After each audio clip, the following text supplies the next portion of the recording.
පිටරට විස්තර අපේ YouTube channel එකට ඔයාලව ගොඩක් ආදරයෙන් පිළිගන්නවා. විදේශ රැකියා, විදේශ අධ්‍යාපනය, විදේශ සංචාර වැනි ගොඩක් තොරතුරු දැනගන්න අපිව subscribe කරලා bell icon එකක් click කරලා තියාගන්න. එතකොට අපි වීඩියෝ එකක් දැම්ම ගමන් ඔයාලට දැනගන්න පුළුවන්. එහෙනම් අපි යමු අද වීඩියෝ එකට. අද අපි විශේෂයෙන්ම මේ වීඩියෝ එකෙන් කතා කරන්නේ seasonal working visa. එහෙම නැත්නම් වතු වීසා ගැන. මාස 3ට 6ට හරි 9කට හරි වතු වීසා එකකට ඉතාලිය ඇවිත් ඔයා ජීවිත කාලෙම ඉතාලිය රැඳිලා ඉන්න නීත්‍යානුකූල සාමාන්‍ය වීසා එකක් එහෙමත් නැත්නම් සෝජෝර්න එකක් හදාගන්නේ කොහොමද කියන එක ගැන. ඒ නිසා මේ කෙටි වීඩියෝ එක ස්කිප් නොකර බලන්න කියලා මම ඔයාලට ආරාධනා කරනවා. ඔයා කොහොම හරි ඉතාලිය එන්න බලාගෙන ඉන්න කෙනෙක් නම් ඔයා උත්සාහ කළොත් අනිවාර්යෙන්ම මේ අවුරුදු 3 ඇතුළත ඔයාට ඉතාලිය එන්නම පුළුවන්. රුමේනියා හරහා හොරෙන් පනින්නවත් ඉස්සර වගේ බෝට්ටු වලින් හොරට යන්නවත් කිසිම අවශ්‍යතාවයක් නැහැ. මම මීට සති 2කට පෙර වීඩියෝ එකකින් කතා කළා ඔයා ඉතාලියට රැකියාවක් සඳහා නීත්‍යානුකූලව එන්නේ කොහොමද කියන එක ගැන. ඉතාලි රජය විසින් 2026 2027 සහ 2028 කියන අවුරුදු 3 සඳහා සේවකයන් ලක්ෂ 5කට ආසන්න සංඛ්‍යාවක් සඳහා වීසා නිකුත් කිරීමට නියමිතයි කියලත් මම ඒ වීඩියෝ එකෙන් ඔයාලට කිව්වා. ඒකෙනුත් 2026 වර්ෂය සඳහා පමණක් රැකියා 1,64,850ක් ලබා දීමට නියමිතයි. ඒකෙන් ස්ථිර රැකියා සඳහා 76,200ක් සඳහා වීසා නිකුත් කරනවා. ඊට පස්සේ සීසනල් වර්කර්ස් එහෙම නැත්නම් කවුරුත් කතා කරන වතු වීසා වලට 88,000ක් වීසා නිකුත් කිරීමට නියමිතයි. මේ වෙනකොටත් අයදුම්පත් පිරවීම පටන් අරගෙන තියෙන්නේ. අවසාන දිනය වෙන්නේ දෙසැම්බර් 7.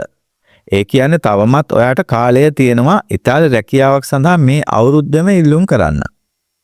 ඒක ඔයාට ලංකාවේ ඉඳලා කරන්න පුළුවන් වැඩක් නෙවෙයි කියලා ඔයා දැනටමත් දන්නවා. කලින් වීඩියෝ එකෙන් මම මේ සෑම විස්තරයක්ම කතා කළා. ඒ වීඩියෝ එක තවමත් ඔයා බැලුවේ නැත්නම් ආපහු මගේ channel එකට ගිහින් ඒ වීඩියෝ එක බලන්න කියලා මම ඔයාට මතක් කරනවා. විශේෂයෙන්ම අපි අද කතා කරන්න යන්නේ වතු වීසා සම්බන්ධයෙන් වැදගත් විස්තර ටිකක්.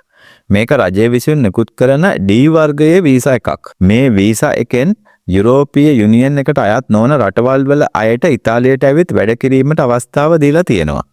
2026 වර්ෂයේ වතු වීසා වර්ග දෙකක් යටතේ බඳව ගන්නවා. එකක් කෘෂිකර්මාන්ත ශාස්ත්‍රය වගේම දෙවෙනි ශාස්ත්‍රය වෙන්නේ හෝටල් ශාස්ත්‍රය.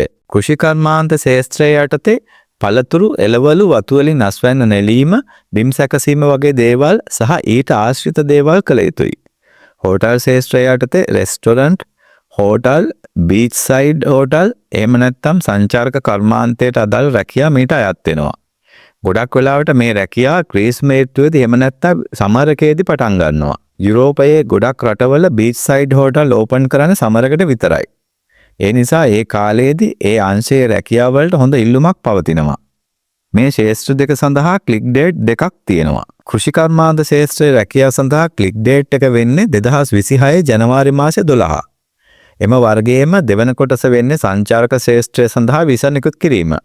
ඒ වෙනුවෙන් ක්ලික් ඩේට් එක වෙන්නේ 2026 පෙබරවාරි මාසේ 9 වෙනිදා. වතු වීසා සඳහා මාස 3ට, මාස 6ට සහ මාස 9 සඳහා වීසා නිකුත් කරනවා. අනෙක් වීසා වලට වඩා වතු වීසා සඳහා ඉක්මනින්ම වීසා ලැබෙනවා. වැඩිපුරම ජාවාරම් සිද්ධ වුණේ වතු වීසා සම්බන්ධව. නමුත් ඉතාලි රජය අරගෙන තියෙන අලුත් නීති ක්‍රියාමාර්ග නිසා මේ පාර ගොඩක් වෙලාවට ඒ වගේ වංචනික ක්‍රියාවලට අවස්ථාවක් ලැබෙන්නේ නැහැ. විශේෂයෙන්ම වතු වීසා සඳහා ඉතාලියට ආවට පස්සේ ඒවා දික් කර ගැනීම ගැටලු ගොඩක් තිබුණා. නමුත් අලුත් ක්‍රියාමාර්ග නිසා ඔයා හරියටම පිළිවෙලට වැඩ ටික කරගත්තොත් කිසිම ගැටලුවක් නැතුව ඔයාට ජීවිත කාලෙම ඉන්න වීසා එකක් හදාගන්න දැන් පුළුවන්. ඉතින් අපි අද වැඩිපුරම කතා කරන්නේ ඒ සම්බන්ධව. වතු වීසා මාස 3ට 6ට 9ට නිකුත් කළාට ලක්ෂ ගාණක් වියදම් කරලා අවුරුදු ගාණ බලාගෙන ඉඳලා හැමෝම වගේ ඉතාලියට එන්නේ මාස ගාණ වැඩ කරලා ආපහු ලංකාවට යන්න බලාගෙන නෙවෙයි. වතු වීසා කාලේ ඉවරුණාට පස්සේ වෙනත් වීසා එකකට මාරු කරගන්න හරි එහෙම කරගන්න බැරි වුණොත් නීති විරෝධීව හරි ඉතාලියේ රැඳිලා ඉන්න බලාගෙන තමයි ලංකාවෙන් ඉතාලියට එන්නේ. ඉතින් දැන් කිසිම ගැටලුවක් නැතුව ඔයා හරියට වැඩ ටික කරගත්තොත් මාස 3ට ආවත් මාස 6ට ආවත් එහෙම නැත්නම් මාස 9ට ආවත් ඔයාට වතු වීසා එක වෙනත් වීසා එකකට කන්වර්ට් කරගෙන ජීවිත කාලයම උනත් ඉතාලියේ ජීවත් වෙන්න පුළුවන්. ඉතින් ඔයාට එහෙම ඉන්න ඕන නම් ඉතාලිය අලුත් නීති රීති වලට අනුකූලව හරියටම ඔයාගේ ඩොකියුමන්ට් වැඩ ටික කරගන්න ඕන. මීට පෙර අවුරුදුවලදී විශේෂයෙන්ම සේවා යෝජකයා සේවකයා ඉතාලියට ආවට පස්සේ විවිධ හේතු නිසා වීසා ලබා දීම ප්‍රතික්ෂේප කිරීම දකින්න තිබුණා.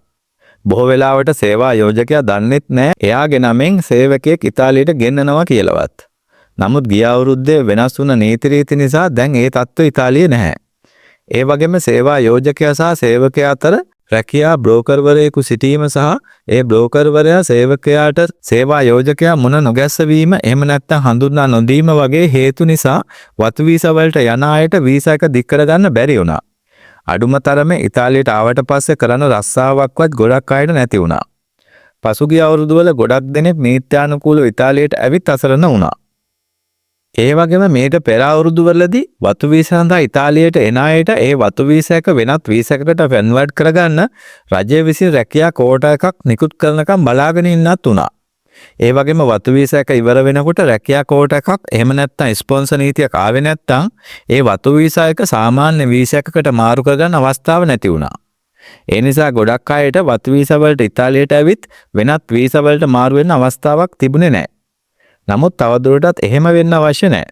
අලුත් නීතිය යටතේ මාස කීයට ඉතාලියට ආවත් අවශ්‍ය සුදුසුකම් සපුරලා තියෙනවා නම් ඔයාට අවුරුද්දේ ඕනෑම වෙලාවක ඔයාගේ වතු වීසා එක වෙනත් වීසා එකකට මාරු කරගන්න පුළුවන්. එහෙම කරලා මුළු ජීවිත කාලෙම ඔයාට ඉතාලියේ රැඳිලා ඉන්නත් පුළුවන්.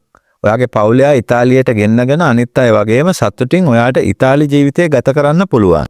විශේෂයෙන්ම වතු වීසා එකකින් ඔයා ඉතාලියට ආවට පස්සේ ඔයාගේ සේවා යෝජකයාගෙන් අඩුම තරමේ මාස 3කටවත් රැකියා කොන්ත්‍රාත්තුවක් අත්සන් කරගන්න ඕනේ.